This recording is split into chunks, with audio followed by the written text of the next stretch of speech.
अस्सलाम वालेकुम welcome to and the lesson of English grammar. आज के लेसन नंबर 5 में हम बात करेंगे वर्ब के बारे में। सबसे पहले हम वर्ब की एक डेफिनेशन को देख लेते हैं। Verbs are action words like shout, jump, run and eat. They tell us what's happening in the sentence. They also sometime tell us about a state of a being. Okay, verb क्या होता है? हमारा एक action word होता है। Action word वो word होते हैं जो हमारे कोई ना कोई काम दिखाएं, जैसे भागना, झम मारना, खाना। ये सारे क्या है? हमारे काम है। यानी कोई अभी जब मैं आप ये वीडियो रिकॉर्ड कर रहा हूँ, ये रिकॉर्डिंग भी क्या है? एक वर्ब है, यानी ये भी एक काम है।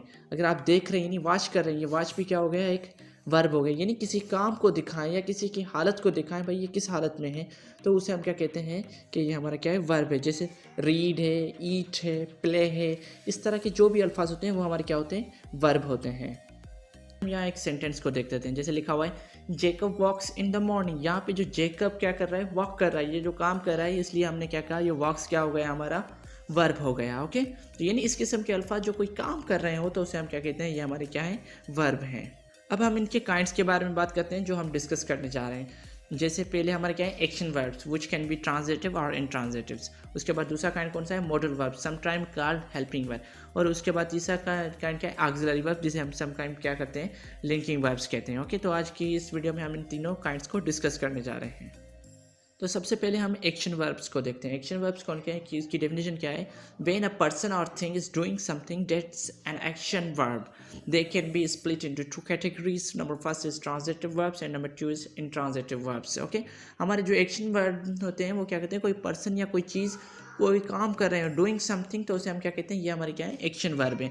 इनके हमारे क्या है? दो अकसाम होते हैं। इनको या हम कह सकते हैं इनको दो कैटेगरीज में हम डिवाइड करते हैं। कौन सी? ट्रांजिटिव वर्ब्स हो गए और दूसरे इंट्रांजिटिव वर्ब्स हो गए।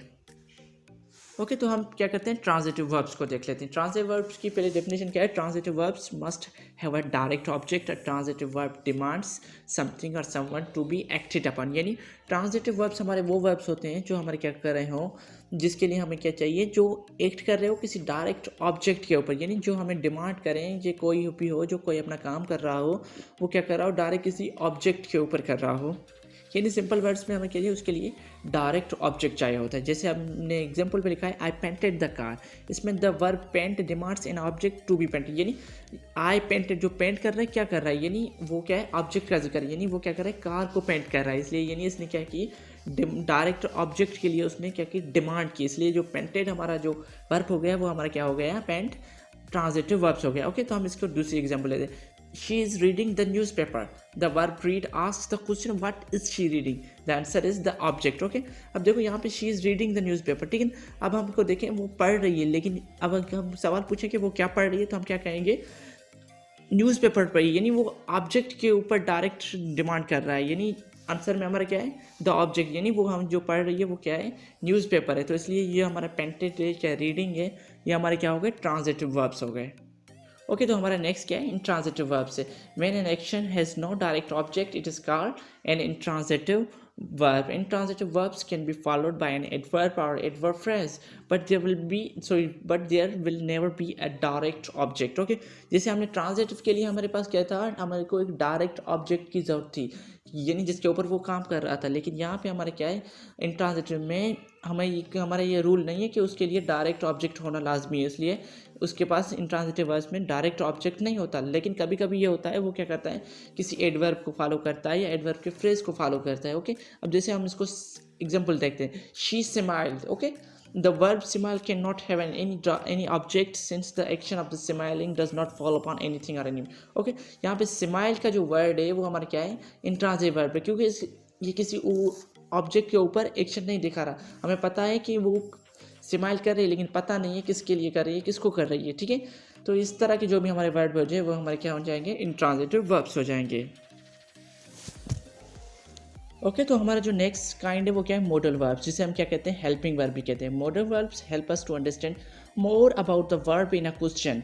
दे give us hint on a possibility of a something happening, can, should, etcetera, और time, has, did, was, etcetera.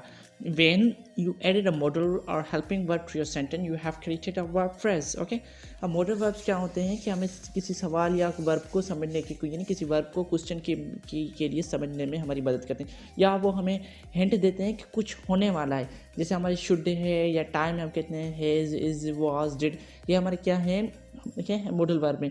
यानी अब जिसके भी हम क्या करते हैं, जब मॉडल वर्ब या हेल्पिंग वर्ब हम किसी भी जुमले में ऐड करते हैं तो हम क्या करते हैं, एक वर्ब का फ्रेज बनाते हैं। यानी वो हमारे क्या करते हैं, हमारे सेंटेंस में टेंसेस के हिसाब से हमें क्या करते हैं, उसकी समझने के लिए मदद करते हैं या उसको हेल्प कराते हैं इस सेंटेंस को कंप्लीट करने के लिए। अब थोड़ा हम एग्जाम्पल पे देखते हैं कि Laura is helping writing her life story. Okay, यहाँ पे जो लोरा इज़ है, जो इस हमारे क्या है, प्रेजेंट इंडेफिनिट के लिए या समटाइम हम कंटिन्यूस के लिए भी यूज़ करते हैं, तो उसमें इज़ जो हमारे कंटिन्यूस के लिए यूज़ करते हैं वो हमारे क्या है, हेल्पिंग वर्ब है। या राइटिंग जो है वो हमारा क्या है, मेन वर्ब है। ओके, हमारे जो नेक्स्ट क्या है, ऑक्सिलरी वर्ब, जिसे कहते हैं a linking verb, can connects the subjects of a sentence to a noun और adjective that renames or describe the subject. This noun or adjective is called the subject complement. okay, ये हमारे क्या करते हैं, linking verb या auxiliary verb या क्या करते हैं, हमारे क्या कहते हैं कि हमारे जुमले को क्या करते हैं, किसी नाउन के साथ या किसी एडजेक्टिव के साथ कनेक्ट करते हैं और उसके बारे में डिटेल देते हैं, यानी उसको डिस्क्राइब करते हैं। और इसको कभी कभी जो उस नाउन या उस एडजेक्टिव को हम क्या कहते हैं, ये हमारे क्या है, कॉम्प्लीमेंट सब्जेक्ट है। ओके, यहाँ पे आप देखो, इसको थोड़ा एग्जाम्पल में थोड़ा फोकस करते हैं ताकि आपको समझें। जैसे लीसा is in love with Jason. The verb is links the subject Lisa, the subject complement.